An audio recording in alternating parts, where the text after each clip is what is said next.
Hello everyone, my name is Lina Priya Krishnamurthy Naik and I'm currently taking Diploma in Translation and Interpretation. We were asked to do a site interpretation for our major project. Today, I'll be doing two types of site interpretation, one for formal text and two for informal text. Also, I will be doing this site interpretation in two different languages, which is from English to Malay and also Malay to English. So, these are the original documents. So this is the document I have to translate for today's site interpretation. And this document is, as you can see, is in English, which is the formal text. And this one is in also in English. Also, it's an informal text. And another text will be in Malay. It's an informal text. These are the texts I will be translating today. First of all, I'll be translating the formal text, which is in English, and now I'll be interpreting the formal text from English to Malay. Let us begin. And the title is Notis Ikrar. Yang berhormat Azam, surat ini berfungsi sebagai pemberitahuan anda bahawa anda ikrar dalam perjanjian sewa yang diterima pada 20 Oktober 2019. Di bawah Seksyen 1.5 perjanjian tersebut, anda diminta membayar RM950 sebulan. Setakat ini, kami belum menerima pembayaran pada mulanya pada 1 Ogos dan 1 September tahun ini. Sesuai dengan perjanjian, anda berkewajipan untuk memperbaiki default dalam 6 bulan hari sejak menerima pemberitahuan ini. Sekiranya anda tidak memperbentulkan keingkaran pada 1 Disember, kami akan meneroka apa-apa hak dan penyelesaian yang kami memilih berdasarkan perjanjian tersebut dan mungkin akan memulakan proceeding undang-undang terhadap anda untuk mendapatkan kembali jumlah yang terhutang kepada kami, termasuk penalti, faedah dan kos undang-undang. Terima kasih kerana memberi perhatian segera kepada perkara ini. Ketua John Robinson, Pemandangan Taman Pegawai Kewangan, Properties LL. So now I'm going to interpret the second text, which is the informal text. The text is in English and now I'm going to interpret it into a Malay. So let us begin. The title is Notis Pembaruan Sewa Penyewa. Azam bin Nasir, Shah Alam, 6 Ogos 2020. Dan yang dihormati, surat ini adalah pemberitahuan rasmi anda bahawa pajakan anda akan tamat pada 12 Ogos 2020. Anda telah menjadi penyewa yang hebat dan kami ingin memasuki pajakan baru selama 1 tahun. Terlampir pada notis ini, anda akan menemui salinan pajakan baru untuk rekod anda. Semua syarat asal pajakan tetap sama kecuali sewa bulanan kerana anda dinaiki sebanyak RM200 Malaysia. Deposit keselamatan anda akan tetap untuk dan dibawa ke dalam tempoh pajakan yang baru. Sekiranya anda memutuskan untuk membarui pajakan, hubungi kami di 011 0003436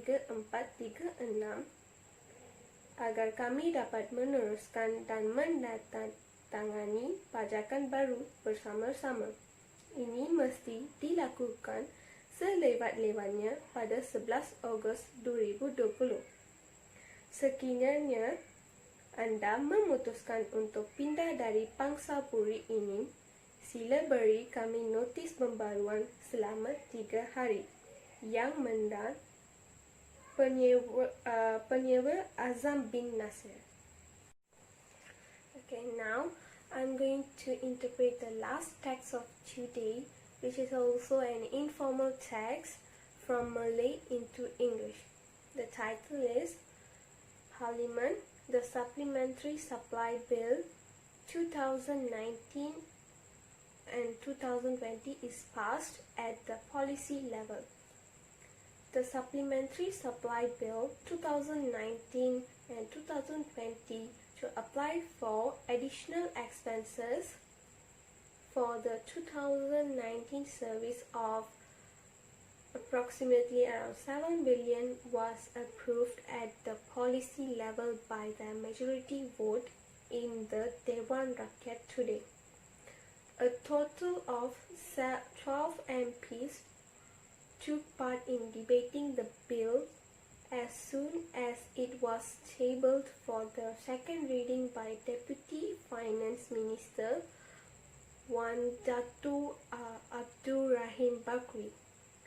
Abdul Rahim, when winding up the debate on the bill, said that the additional budget was a budget that had been used in 2019 and should have been approved, but could have not been done in that year and had to be brought to this year.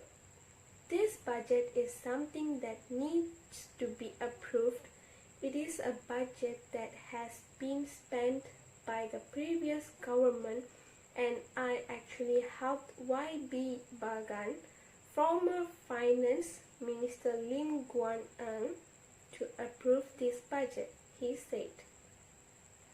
The bill will be tabled at the committee level for debate tomorrow. Earlier, Abdul Rahim, when tabling the bill, said the additional expenditure was applied for the transfer of surplus from the 2019 consolidated revenue account to the development fund of 1.07 billion ringgit Malaysia and 778.6 million ringgit Malaysia to cover the contingent expenditure of 2019. A total of 5.155 billion ringgit Malaysia is a direct additional allocation to ministries and departments that have been given permission to spend more than the allocation to Finance Committee method in 2019. The ministries involved in this additional expenditure estimate are the Ministry of Finance of 3.628 billion ringgit Malaysia, the Ministry of Health 1.179 billion ringgit Malaysia, the Ministry of Housing and Local Government is 636.9 million ringgit Malaysia. The Ministry of Education is 623.7 million ringgit Malaysia. For the Ministry of Defence, 362.9 million ringgit Malaysia. Also for the Ministry of Agriculture and Agro-Based Industry, it is 313.2 million ringgit Malaysia. And lastly, but not the least, Ministry of the International Trade and Industry is 77.1 million ringgit Malaysia.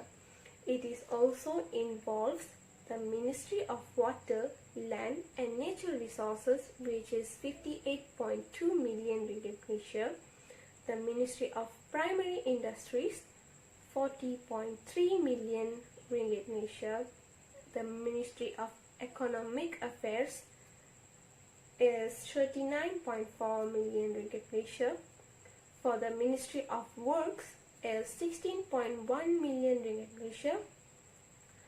Also for the Election Commission Raya is 15.6 million ringgit Malaysia. And lastly, For the Ministry of Foreign Affairs, it is 13.9 million ringgit Malaysia. The Dewan Rakyat section continues tomorrow. Thank you. That's all from me for today.